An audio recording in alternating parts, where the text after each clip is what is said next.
بسم اللہ الرحمن الرحیم۔ حدیث نبوی اور دور حاضر کے فتنے،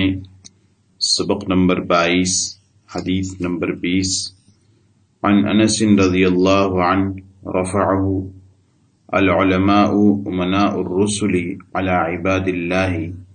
ما لم يخالط السلطان ويداخل الدنيا، فإذا خالط السلطان وداخل الدنيا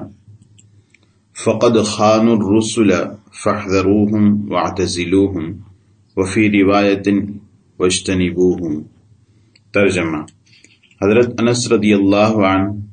حضور اقدس صلی اللہ علیہ وسلم سے روایت کرتے ہیں کہ آپ صلی اللہ علیہ وسلم نے فرمایا کہ علماء کرام اللہ کے بندوں پر رسولوں کے امین اور حفاظت دین کے ذمہ دار ہیں، بشرطے کہ وہ اقتدار سے گھل مل نہ جائیں اور دینی تقاضوں کو پیچھے ڈالتے ہوئے دنیا میں نہ گھس پڑیں۔ لیکن جب وہ حکمرانوں سے مل گئے اور دنیا میں گھس گئے تو انہوں نے رسولوں سے خیانت کی، پھر ان سے بچو اور ان سے الگ رہو۔ اس حدیث میں علماء حق اور دنیادار علماء کی ایک پہچان اور نشانی ذکر کی گئی ہے، نیز علماء حق کی ذمہ داری اور فضیلت کا بیان بھی ہے۔ فضیلت تو یہ کہ اس میں علماء کو امناء الرسل فرمایا گیا ہے، یعنی علماء اللہ کے بندوں پر اللہ کے رسولوں کے امین اور دین کی حفاظت کے ذمہ دار ہیں۔ امناء امین کی جمع ہے،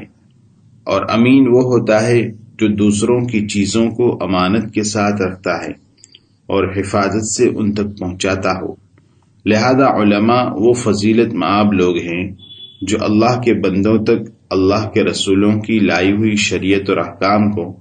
حفاظت سے پوری امانت داری اور دیانتداری کے ساتھ پہنچاتے ہوں۔ پھر اسی جملے سے علماء کے منصب اور ان کی ذمہ داری بھی معلوم ہوئی کہ وہ اللہ کے دین کی اور اس کے احکامات کی حفاظت اور پھر بندوں تک ان کے پہنچانے کے ذمہ دار ہیں۔ گویا دین کی حفاظت اور دین کو پھیلانا دونوں کی ذمہ داریاں ہیں، اور اس لیے لفظ امناء میں اس طرف بھی اشارہ ہے کہ علماء کی خاص صفت امانت ہے کہ وہ دین کے معاملے میں رتی برابر خیانت پسند نہیں کرتے اور اپنی عقلوں اور نفسوں کی چاہت اور مطالبے پر دین میں کمی زیادتی نہیں کرتے، بلکہ دین اور شریعت کو جوں کا توں اللہ کے بندوں تک پہنچا دیتے ہیں۔ اور حدیث مذکورہ میں علماء حق اور دنیادار علماء کی پہچان اور نشانی کا بیان اس طرح ہے کہ نبی کریم صلی اللہ علیہ وسلم نے فرمایا کہ علماء اس وقت تک اللہ کے رسولوں کے امین ہیں جب تک کہ وہ حکومت سے گھل مل نہ جائیں اور دنیا کے پیچھے نہ پڑ جائیں، اور اگر وہ حکومت اور سلطنت سے گھل مل جائیں اور دنیا میں ملوث ہو جائیں تو پھر وہ رسولوں کے خائن ہوں گے۔ معلوم ہوا کہ اہل حق علماء اہل دنیا و دنیا سے دور رہتے ہیں، ان میں گھل مل نہیں جاتے اور دنیا میں مشغول نہیں ہوتے،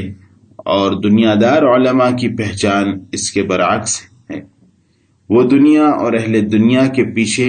ذلیل ہوتے رہتے ہیں، ان سے محبت اور الفت رکھتے ہیں اور ہر وقت ان کے پیچھے پیچھے چلتے ہیں اور دنیا کی فکر اور اہل دنیا کے شکر میں مشغول رہتے ہیں۔ اس علامت سے ان دو طبقات یعنی علماء حق اور دنیادار علماء کو اچھی طرح پہچانا جا سکتا ہے۔ اللہ کے نبی صلی اللہ علیہ وسلم نے دنیادار علماء کی علامت کا ذکر کر کے فرمایا کہ ان سے بچ کر رہو۔